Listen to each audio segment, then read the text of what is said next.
Okay, and you can just look at me. You don't have to look at the camera. For first question is easy. Can you state and spell your name for me? It's Jeffrey Owenby, Jeffrey Owenby. And can you state your position with Knox County? County Commissioner for the 4th District. All right. And can you tell me about this recent ordinance or resolution to strengthen the ordinance on extreme weather conditions? Yeah, it's to strengthen our pet ordinance to cover animals for extreme weather conditions, whether it be anything below 32 degrees or above 95 degrees. And can you talk to me about the penalties for violating? Well, the most that we can penalize anyway would be a $50 fine per incident. So, and we can't exceed $500.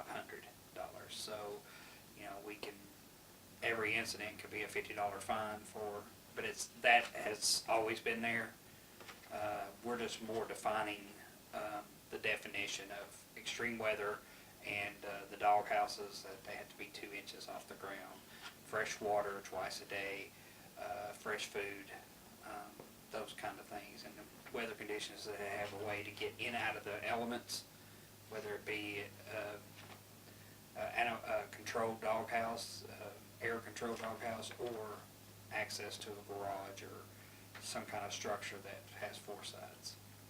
And can you tell me, like, what really brought around the need to strengthen that definition? Well, there was a citizen, Brooks Brown, that contacted me back in February, and he started a alliance, Knox County Animal Cruelty Alliance, and they contacted me and said that they had some concerns that there wasn't enough teeth in the ordinance that we currently have that was enacted back in 1993, so it hasn't been changed since then. So I started looking into it with the law department, and over the last 2 months we've come up with a new ordinance that kind of strengthens that. Can you talk to me about what it was before the ordinance? It didn't talk about extreme weather. It didn't talk about you know, the dog houses being 2 inches off the ground. It didn't talk. It just said that they had to have adequate food and water. It didn't say fresh water every day, that kind of thing. So now it's kind of changing that. It defines what extreme weather is, and that fresh water is changed out twice a day. And it can't be snow and ice is not counted as fresh water. So it just kind of more defines it to educate people more on taking care of the animals, because we've seen a lot, and I've received pictures of a lot of dogs that are, or pets that are outside that are malnutritioned and aren't taken care of, and some that have even died in cases. We had 27 humans that died in the month of February during our cold weather. I wonder how many animals actually died during that too. So. And can you share the importance of just taking care of your pets for Knoxville? I think it's important. I mean, that we give them a voice, that somebody's watching after them. If you're gonna have animals, which I have 4 myself, 2 dogs and 2 cats. If you're going to get them, just take care of them. And I'm not saying coddle them, bring them inside. You know, there is outside dogs, but just know that if there's tornadoes coming or a tornado warning, that you put them up in the garage and just care for them like they're a member of the family, because they are. And I guess what I want to ask is, oh, okay, can you tell me about the process of, you know, if an animal control officer gets a call and suspects animal cruelty, where does an animal control officer, what steps does he take from there? Well, they get calls already by now, and in this ordinance, all it would be is it'd be complaint driven, just like it is now. It's just right now the officers really had no control because it wasn't really defined. Now this is going to define them. So what they'll do is they'll go out there.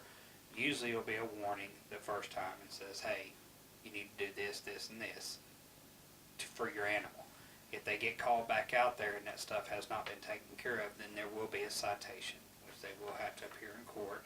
It's a $50 fine per incident, and then they'll appear in court. If it's still not taken care of and they go back out there again, it's another $50 fine. And then that's when the state statute could go into effect. That's when the officer could ask for a warrant to remove the dog. If that happens, then the dog will be removed, taken to a veterinarian, and any care that the animal receives, the bill will be sent to the citizen that owned the dog, the owner. Okay, and I was hoping to talk to Young Williams. Do you know, do they ever take any malnutrition pets there? They have taken some, like the case in Union County where there was 138 dogs. Mm-hmm. A lot of those came to Knox County and to Young Williams and other surrounding areas. But yeah, they do take some. They would have to give you that figure of how many, I'm not sure. So. Okay. Well, let's see. I'm trying to think if is there anything that, can you tell me about where the resolution is now in, I guess in an official... It's in an ordinance stage. It's documented and everything, and it will be on the agenda, and we will vote on it on April 27th for the first reading. It has to go through 2 readings, so we'll do April 27th. As long as there's no changes, then we'll vote for a second reading in May. If there's any changes in May, then we'll have to do a second reading or a first reading again in June, and the process starts over. But that's where it's at right now. It has been finalized. We've ran it through the sheriff's department and the law department to make sure it is something that is defendable in court, as well as it's something that the sheriff's office or the animal control can I guess maintain is not the right, but enforce the ordinance. Is there any reason why it would have any trouble going through the process? I don't think so, but you never know. I mean, I haven't spoken to any of my colleagues, so I haven't sunshined to see where they feel. I've just seen news medias and stuff, so I don't see where it would be a problem, but I mean, it could. I mean, I never guarantee something's going to pass one way or the other, but I mean, I hope it will for the animal's sake. So. Is there any expense added to it at all? None that's already there. I mean, Right. Our animal control, like I said, it's already going out there on these calls.